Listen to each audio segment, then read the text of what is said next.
I was on Hill 314 when I learned what it means to kill with a voice. The ground was wet enough to stain anything it touched, and the air smelled like crushed leaves and old smoke that never fully leaves a place once artillery has lived there. I had been awake for so long that my hands felt detached, like they belonged to someone else. The radio sat heavy against my spine. The handset was slick from sweat, even though the morning was cool. I kept wiping my palm on my trousers, and it kept coming back wet. From up there, the land did not look like a battlefield. It looked like a patchwork quilt, small fields stitched together by hedgerows, dirt lanes, and stone walls. The hedgerows were thick, ancient, and cruel. They turned every field into a room with one door, and they turned every road into a funnel. In a place like that, armor can feel powerful for exactly as long as it keeps moving. The moment it stops, it becomes a question with only one answer. We knew the Germans were coming. We had been seeing the pressure building for days, like a storm you feel in your bones before the sky changes color. The talk in the night was always the same.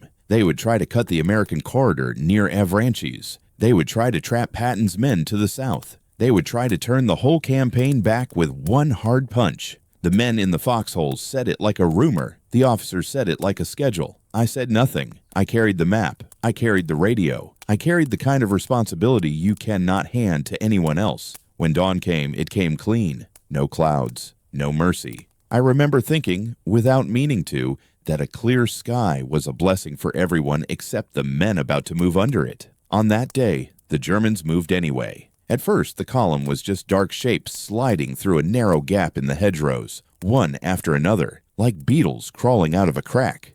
Then the sun climbed higher, and the shapes gained edges and weight. Tanks, half-tracks, trucks, fuel carriers, ammunition lorries, the kind of long, mixed column that means someone is trying to do something big and fast before the world can react. They were not stupid. They were not careless. They were desperate, and they had orders. I could feel that from a hilltop the way you can feel a man's anger from across a room. Their commander had been told to go now. Go in daylight. Go in front of the enemy's eyes. Go when every soldier on both sides already knew what daylight meant in Normandy. I brought my binoculars up, and I started to count without intending to. Not because I believed my count would change anything, but because counting kept me from thinking about the men inside those vehicles. A tank is easier to look at than a face. A moving truck is easier to accept than the idea of a driver who has not slept and cannot stop because stopping means he will be crushed by the vehicles behind him. The first fighter bombers arrived at a time that is burned into me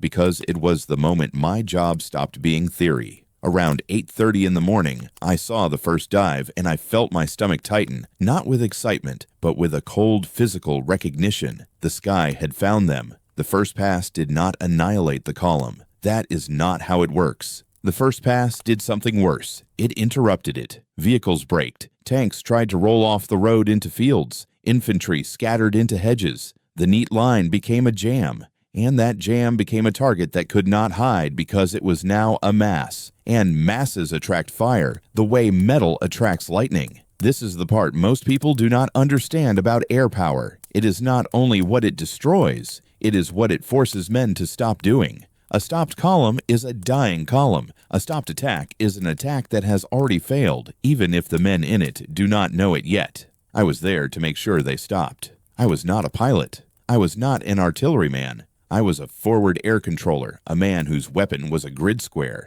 My world was a map, a compass, and a radio that could pull aircraft out of the sky like hooks. In a fight like Mortain, the hill was everything. From Hill 314, you could see far enough to watch the battle form and deform. You could see the road network. You could see the hedgerows swallow men. You could see movement betray itself. And you could do the one thing that frightened armored troops more than any gun. You could speak and have the sky answer. The system behind me was built for this moment. The British had squadrons ready and close. Planes could strike and return to rearm and come back again. It was not one dramatic swoop. It was repetition. It was pressure. It was a cycle that turned a battlefield into a schedule. And I was the man feeding the cycle. I had done the work before. Call, mark, correct, call again. But on that morning, I realized a truth that has never left me. When you are the eyes for the aircraft, every mistake is your mistake. If you put the numbers in the wrong place, the rockets land in the wrong place. If you rush a correction, you can shift destruction onto men wearing your own uniform.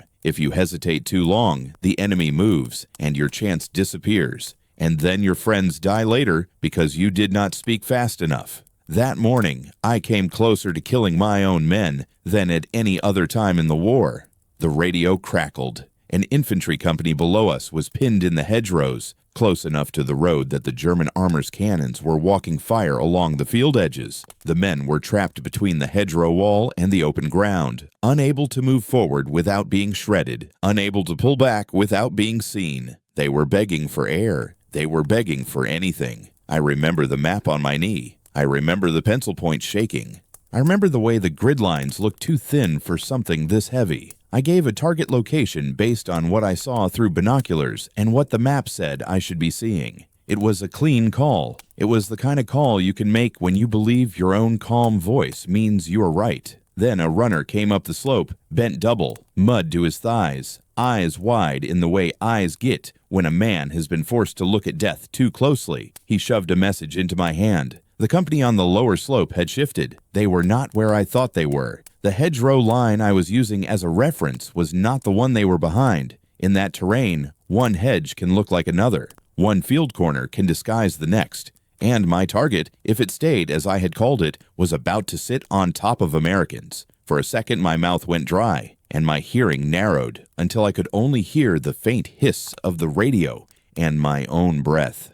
I did not think about medals or duty. I thought about a pilot trusting my numbers. I thought about rockets turning a hedgerow into a wood chipper. I thought about a company vanishing because I had been too sure of myself. I grabbed the handset and cut in with a correction so fast that my voice did not sound like mine. I changed the mark. I shifted the strike away from the hedgerow. I did not give a speech. I did not pray. I just spoke the new numbers and waited to find out whether they had already committed to the dive. Those seconds were longer than any minute I spent under direct fire. The aircraft arrived and hit where I redirected them. The rockets walked the road and the field edge beyond it, and the strike did not land on my own men. My knees nearly failed me with relief that did not feel like relief. It felt like nausea, because the only reason I had saved them was that I had almost killed them first. After that, I stopped pretending I was simply an observer. From that point on, every call tasted like metal in my mouth. I began to understand why some veterans do not talk about what they did, not because they are ashamed of winning, but because they remember the thinness of the line between help and catastrophe. The enemy was a threat, but error was a larger one because error wore your face. The German column below us kept trying to move.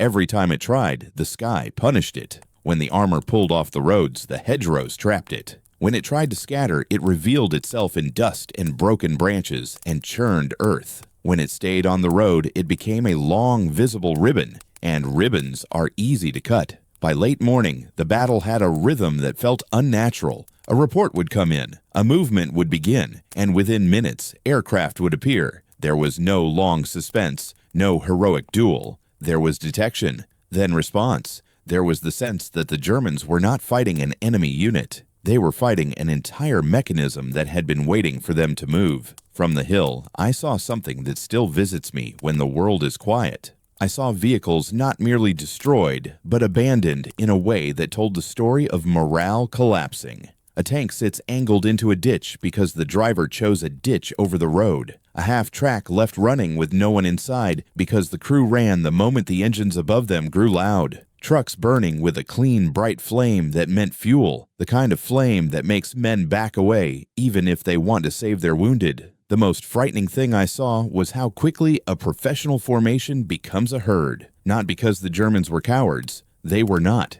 It happens to any man when he understands that movement itself draws death. You see it in their behavior. They stop looking at the ground and start looking at the sky. They start listening for engines. They start flinching at harmless sounds. They begin to treat daylight like a predator.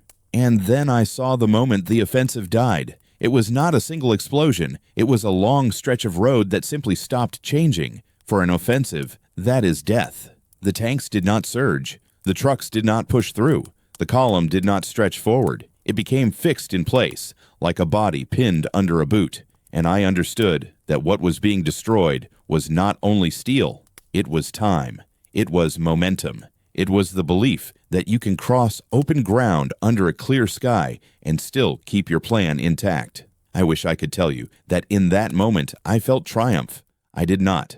I felt something colder. I felt the weight of what it means to watch men trapped in a pattern and to know you are one of the hands tightening it. Because from Hill 314, you could see too much. You could see the confusion. You could see the panic spread along a road like a stain. You could see men trying to crawl into the earth as if France might hide them the way a mother hides a child. By the afternoon, the German attack no longer looked like an attack. It looked like a collection of separate survival problems. A tank without fuel trucks is not a spearhead. It is a steel box waiting to be found. A unit without its soft vehicles is not an army. It is a scattered set of men with rifles and no way to coordinate. The fires below us were not only burning vehicles, they were burning the connective tissue that makes armor more than metal. When the sun began to drop, the light changed and the smoke turned orange at the edges. It should have been a beautiful sight. Instead, it looked like a warning. I remember lowering my binoculars and realizing my hands were shaking again, not from fear of the enemy, but from the fear of my own precision, because that was the most frightening lesson of the day. The enemy had not been stopped by a miraculous trick. He had been stopped by a repeatable method: find, call, strike, repeat. The same cycle that saved my friends could, with one bad coordinate, erase them. The same system that made victory possible also made mistakes unforgivable. That night, when the aircraft finally thinned out and the battlefield began to quiet, men around me spoke softly, some relieved, some exhausted, some already laughing too loud because they needed to hear a human sound again. I did not join them. I sat with the map, rechecked my grid lines until my eyes hurt, and listened to the radio as if it might accuse me. I had survived plenty of days under fire, but that was the day I began to fear silence, because silence is where your mind replays the numbers you almost said. I could not see the aircraft bases. I could not see the maps on the desks behind the lines. I could not see the mechanics loading rockets onto rails. But on Hill 314, I could see the one thing that made all of it lethal. I could see the delay between a man moving and the sky arriving to punish him. People like to think air power is chaos,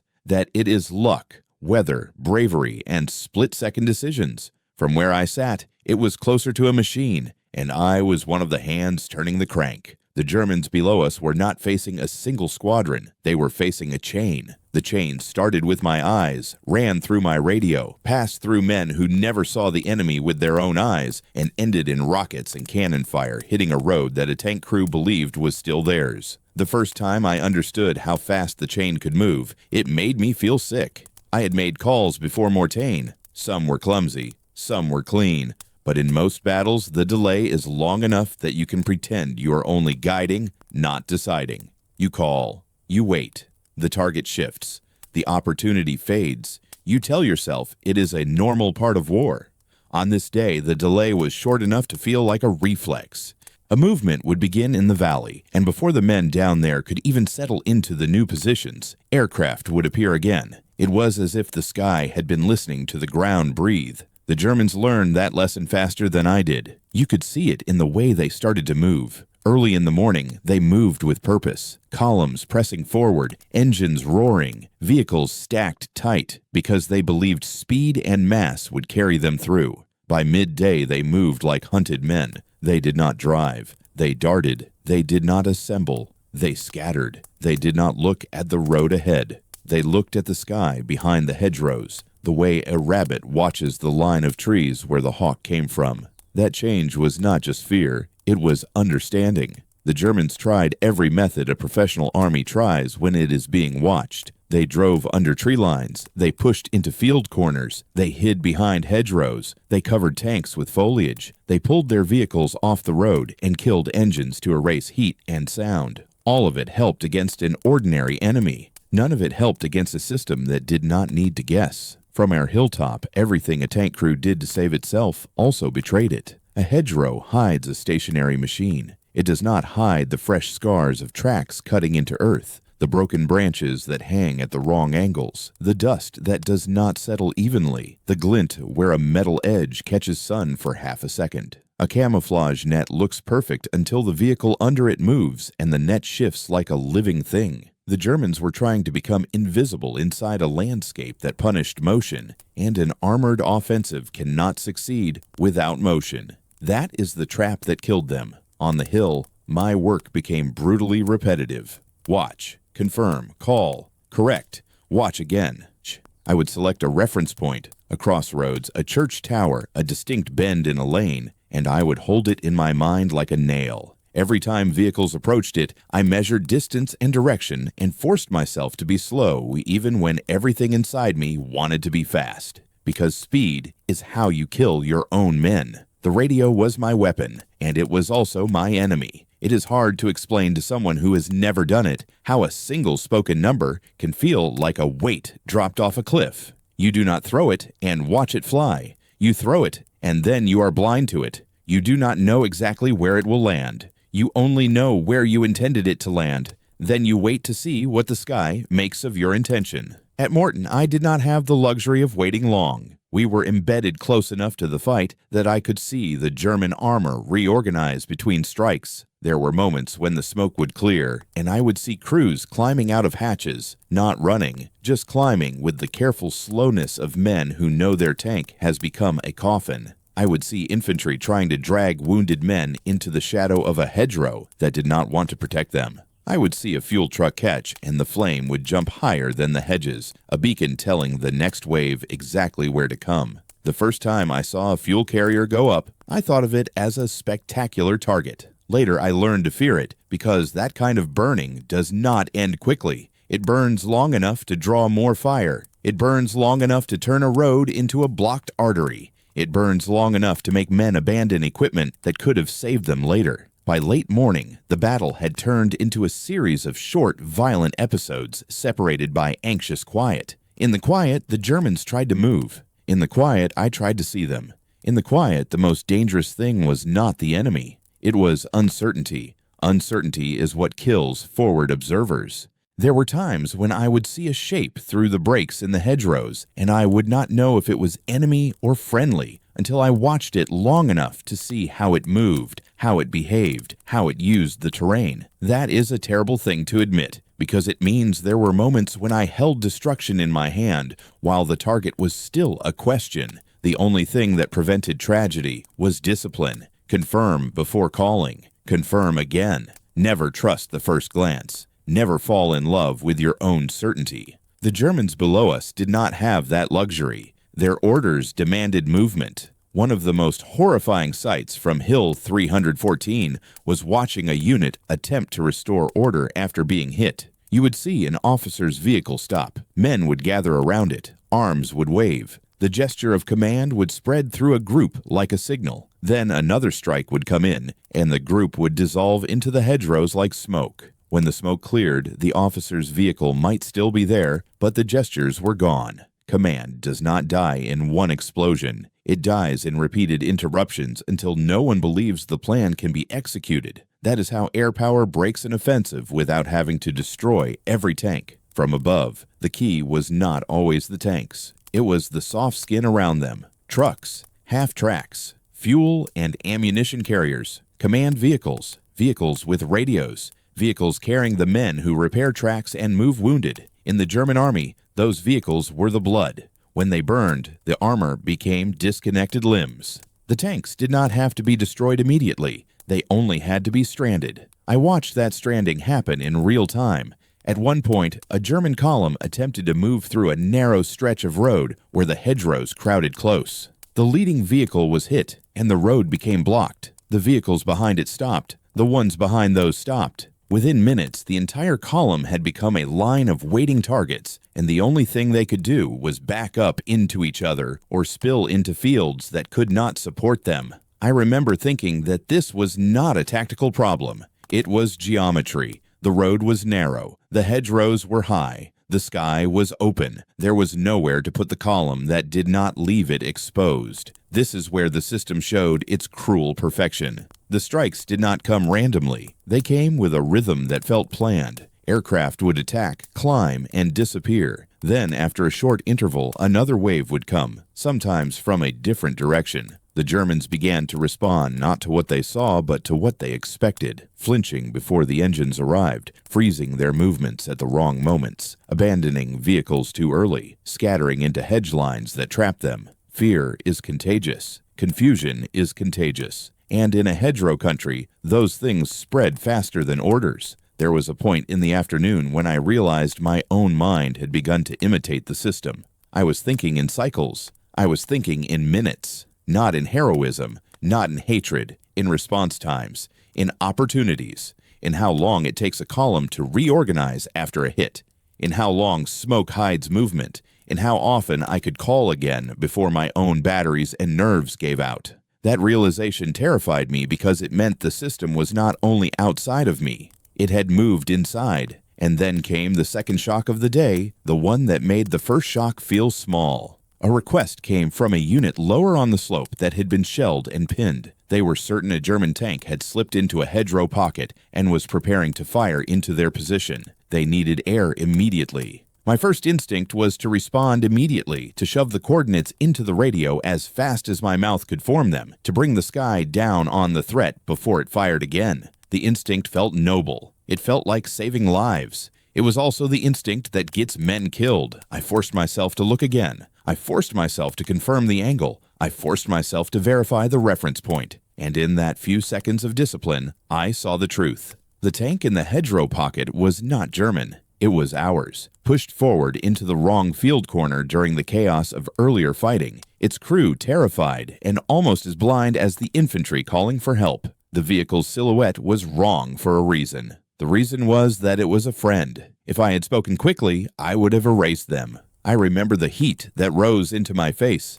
not embarrassment, but something closer to terror. I remember the way my fingers cramped around the handset. I remember thinking, with absolute clarity, that the enemy was not the only thing hunting us. The fog of war was hunting us too, and it was hunting through me. That was the moment I understood what the Germans were feeling. In a twisted mirror, they were trapped under a sky they could not fight. I was trapped inside a responsibility I could not put down. After that, my calls became slower, not because the battle slowed, but because I could no longer pretend speed was virtue. Every call was a choice between two kinds of death. Speak too slowly, and the enemy survives long enough to kill your friends. Speak too fast, and you might kill your friends yourself. The afternoon wore on, and the German offensive continued to lose shape. You could see it in what was not happening. There was no sustained push. There was no clean line of advance. There was only movement that began and then broke apart under air attack, and then began again in a different place, and broke apart again. The battlefield started to resemble a man trying to run while someone keeps grabbing his collar. Eventually, the running becomes stumbling. Eventually, the man stops trying to sprint and starts trying to crawl. From Hill 314, that crawl looked like defeat. As evening approached, the Germans became more careful, hugging cover, avoiding roads, waiting for darkness the way drowning men wait for air. It was the first time that day the battlefield gave them something. The sky would not be as lethal at night. The system would not move as fast. The cycle would pause. But the pause did not feel like relief to me. It felt like a countdown to what comes next, because I knew something the men in the valley did not want to accept. If a force is forced to wait for darkness to move, it is no longer conducting an offensive. It is hiding. And hiding is the first step toward retreat, even when no one says the word. When the light finally began to fail, I looked down at the roads again, and I understood, with a cold certainty, that what we had done was not simply stop tanks. We had stopped an idea. The idea that an armored commander could still choose daylight in Normandy and believe he would reach his objective. The idea that steel and discipline could outrun a system designed to respond. I tightened my grip on the handset as the radio hissed, and I waited for night to cover the valley, because night was the only thing that could give either side a different kind of fight. I cannot pull additional verified excerpts right now, so this chapter stays consistent with the Mortain Hill 314 framework already established and keeps the focus on character, shock, and forward momentum rather than lecture. The moment the sun started to drop, the valley changed its personality. In daylight, everything was exposed, everything was punished fast, and fear had a clean shape. At dusk, fear became patient. It hid under leaves and behind stone walls and inside engines that were suddenly quiet. The Germans below us did not look defeated at sunset. They looked like men collecting themselves for another attempt, because darkness is the one ally that cannot be shot down. On the hill, the night did not feel like rest. It felt like debt. The radio was quieter, but it never truly stopped. Reports came in like short coughs from the valley. A hedgerow line taken, then lost. A road blocked, then reopened. A tank heard, not seen. A patrol gone missing. The kind of fragments that force you to assemble a picture in your head without ever seeing the whole thing. That is how night fights are born, out of partial truths and guesses that pretend to be certainty. I kept the map spread on the ground and weighted the corners with stones so the wind would not flip it like a page. In the weak light, the grid lines looked almost black, as if the paper had been stained with soot. I traced routes with a finger and tried to imagine what a column would choose in darkness, what a commander would risk when aircraft could no longer see him as easily. That was when I heard the first sound that made my throat tighten. Engines low and careful, not the roaring confidence of morning, but the restrained, deliberate movement of armor trying not to announce itself. The sound came and went, like something breathing behind a wall. Then it returned, closer. A runner climbed the slope and nearly fell into our position. He was so exhausted he could not speak for a second, just held his knees and tried to pull air into his chest. When he finally forced words out, they were simple and terrifying. German armor was moving again. Not a rumor, not a possibility. Moving. In daylight, that would have been my moment. I would have watched. I would have called. The sky would have answered. At night, the sky did not belong to me the same way. Not because it was absent, but because it was blind in the places where hedgerows swallowed light. The system that had felt like a hammer all day became a slower tool. The Germans understood that. They were waiting for it to slow. And so was I. Because this is the sickening truth about controlling airstrikes. In daylight, you fear making a mistake because the consequences are immediate. At night, you fear something else. You fear missing the moment entirely and waking up to the results in the morning. We shifted position slightly, not far, just enough to see a different angle down the roads and the folds of the land. Hill 314 gave you a view, but it did not give you omniscience. You could still be fooled by the hedgerows. You could still miss a column if it moved under the trees and held still at the right times. In the valley, a flare went up, white and hard, hanging in the air like a suspended coin. For a few seconds, the world snapped into clarity. The hedgerows became walls again. The roads became lines again. And the movement became visible. I saw it then, not in detail, but enough. Tanks edging along a lane, spaced out, trying to avoid becoming a single ribbon that could be cut. Trucks behind them, darker shapes, careful distance, careful silence. The Germans were learning, adapting, trying to stay alive under a doctrine that demanded they keep moving. That was the first shock of the night. Not the sight itself, but the realization that they were not broken. They were hurt, but they were thinking. It is easy to hate an enemy when he acts like a machine. It is harder when you watch him adjust, when you see intelligence in his movement, and you realize he is not a target. He is a will. I reached for the handset out of habit and stopped. A strike at night is not the same thing. The margin of error expands. The risk of friendly positions becomes heavier because everyone shifts in the dark. A company can be 2 fields away from where it was an hour ago and still believe it is in the same place. A tank can reverse into the wrong lane. A patrol can be exactly where your mind insists the enemy must be. This was where the job became pure moral pressure. The infantry below us wanted certainty. They wanted a voice that could say, yes, that is enemy. Yes, the strike will land there. Yes, it will save you. But the truth was that night stole certainty from everyone, including the man holding the radio. Another flare rose, another frozen second of visibility, and in that second I saw something that made my skin crawl. A small group of men moving along a hedgerow line toward a junction. They were not running. They were not crouched like a patrol. They moved with the confidence of men who believed the darkness belonged to them. For a heartbeat, my mind did the worst thing it can do. It simplified. It said enemy. Then my eyes caught a detail that kept me from speaking the numbers. The shape of one helmet in the flare light, the way the group held spacing, the way they moved not toward our lines but parallel to them, like a screen. It was not proof. It was a hint. but hints matter when a mistake becomes bodies. I waited one more flare. The third flare went up and confirmed it. They were our men. A reconnaissance element pushing into the wrong edge of the fight, trying to do its job in darkness, unaware that from my angle they looked exactly like the enemy for those first seconds. The second shock of the night arrived inside my chest as a quiet, absolute fear. If the flares had not risen, if my eyes had not caught that one detail, if I had spoken quickly because the valley felt urgent, I would have called death onto the only men brave enough to move in that darkness. There is no medal for the strike you do not call.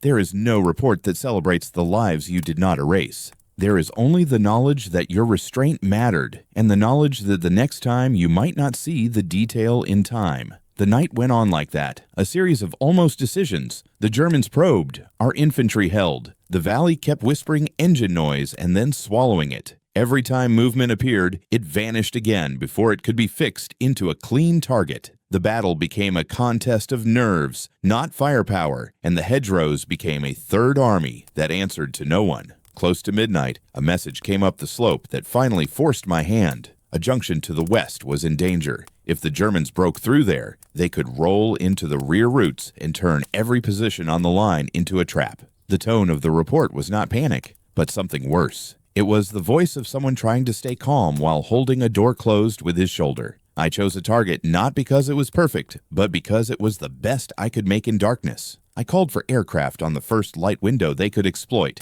a strike at the earliest moment before full dawn, when shadows still clung to the hedgerows, but the sky could begin to see again. The words felt thick in my mouth. I spoke them anyway. Then I waited. Waiting after a call is always the worst part. In daylight, you can watch the approach, watch the dive, watch the impact. At night and near dawn, you hear before you see. A distant engine note, then more, then the sound thickens and becomes a presence. When the first aircraft finally came in, the relief I expected did not arrive. What arrived was dread, because the strike meant the machine was starting again. And once the machine starts, it does not care about your exhaustion. It does not care that your eyes burn. It does not care that your judgment is fraying at the edges. It only cares that you keep feeding it correct numbers. The attack hit the road approach to the junction, not in a cinematic blast, but in short, violent punches. The road vanished behind smoke. Movement halted. The German push did not break through in that moment.